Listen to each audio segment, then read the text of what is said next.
Sekolah umum digratiskan, bahkan kini ada sekolah rakyat. Nyatanya masih ada siswa di Pandeglang, Banten yang putus sekolah. Meski SPP gratis, orang tua mengaku tak sanggup membeli seragam dan buku tulis untuk anaknya.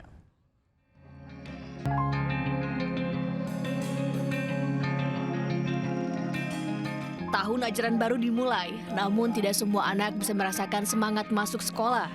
Seperti yang terjadi pada Eni Anggraini, 13 tahun, warga kampung Cicadas, Pandeglang, Banten, yang terpaksa putus sekolah. Kondisi ekonomi keluarga yang serba kekurangan membuat Eni tidak bisa melanjutkan ke bangku SMP. Ibunya, seorang janda, tidak mampu membelikan buku tulis dan seragam sekolah, meski ada program sekolah gratis dari pemerintah. Setiap harinya Eni membantu ibunya mengupas daging dan biji coklat. Pekerjaan tersebut menjadi pekerjaan rutin mereka untuk membeli beras. Usai dikupas, biji coklat akan dijemur dan dijual seharga Rp20.000 per kilogramnya.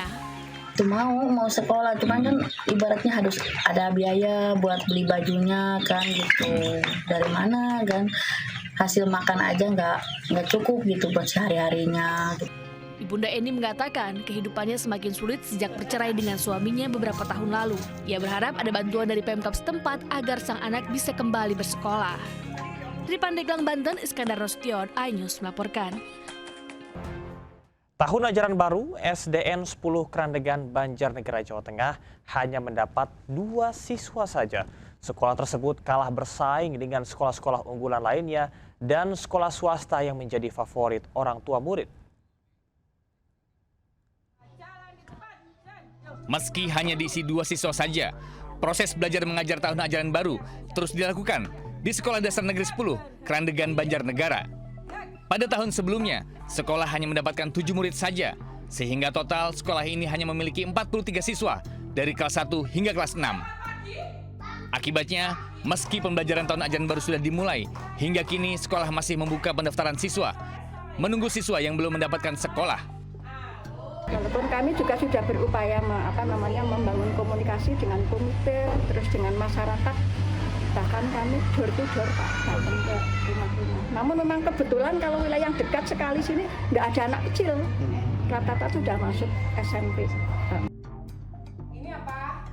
Untuk antisipasi kekurangan murid, sekolah berharap ada penerapan zonasi untuk sekolah dasar. Dari Banjarnegara, Jawa Tengah, Nurdin Fauzi, iNews melaporkan. Seorang anggota DPRD nekat menyegel ruang kelas dan melakukan perusakan fasilitas sekolah SMP PGRI di Tanah Toraja, Sulawesi Selatan. Akibat kejadian tersebut, seluruh siswa terpaksa belajar di teras sekolah.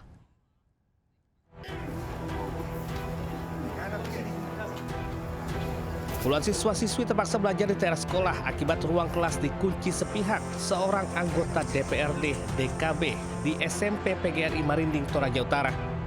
Pihak sekolah mengaku tidak tahu penyebab penyegelan ini dan tidak berani membuka segel. Tak hanya penyegelan, sejumlah fasilitas sekolah juga dirusak, bahkan fondasi bangunan sekolah juga turut jadi sasaran perusakan. Akibat kejadian ini, siswa-siswi hanya berharap ruang kelas biasanya digunakan kembali agar proses pembelajaran mengajar tidak terganggu. Biasa di pondok, biasa di kelas. Kira-kira harapannya Dek untuk sekolahnya ini? Semoga bisa dibuka segalanya supaya lebih semangat belajar. Pihak sekolah dan wali murid berharap pihak terkait segera menyelesaikan persoalan ini demi masa hak-hak pendidikan anak-anak.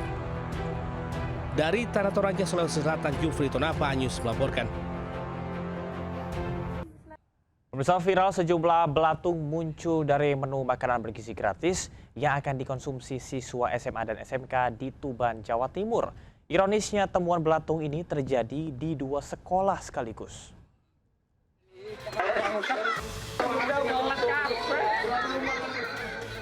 Video menu makanan bergizi gratis untuk siswa SMAN dan SMKN viral. Usai ditemukannya belatung di lauk di Tambak Boyo, Tuban. Video berdurasi 53 detik ini pun viral. Pihak Kecamatan Tambak Boyo pun membenarkan kejadian ini dan menyebut ada 2 titik sekolah yang terdapat belatung dalam kotak makanan bergizi gratis. Pihak kecamatan juga berharap kejadian ini tidak terulang lagi. Hingga saat ini, pihak penyedia atau Dapur Pelayanan Pemenuhan Gizi (SPPG) serta pihak sekolah belum memberikan keterangan resmi. Penyedia layanan juga diminta lebih teliti, baik dalam proses pengolahan, penyimpanan, maupun pendistribusian makanan. Sterilisasi dan standar kebersihan menjadi kunci untuk menjamin keamanan makanan yang dikonsumsi para siswa dalam program makanan bergizi gratis. Dari Tuban, Jawa Timur, Pipit Wibawanto, iNews melaporkan. Kebakaran hebat terjadi di kawasan padat penduduk di Kabupaten Tuban, Jawa Timur. Kebakaran diduga dipicu oleh ledakan gas portable saat pengisian ulang.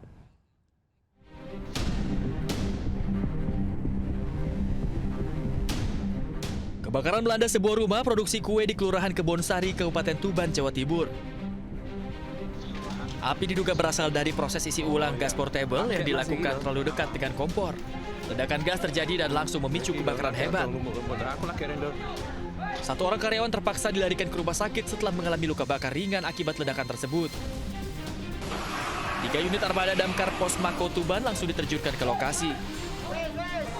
Kerugian material dalam insiden ini ditaksir mencapai 65 juta rupiah. Dari Tuban, Jawa Timur, Pipit Wibawanto, iNews melaporkan. Sementara di Jakarta, bedeng yang dijadikan lapak penjualan bensin eceran terbakar di Jalan Pangeran Tubagus Angke. Api cepat membesar dan membuat warga panik.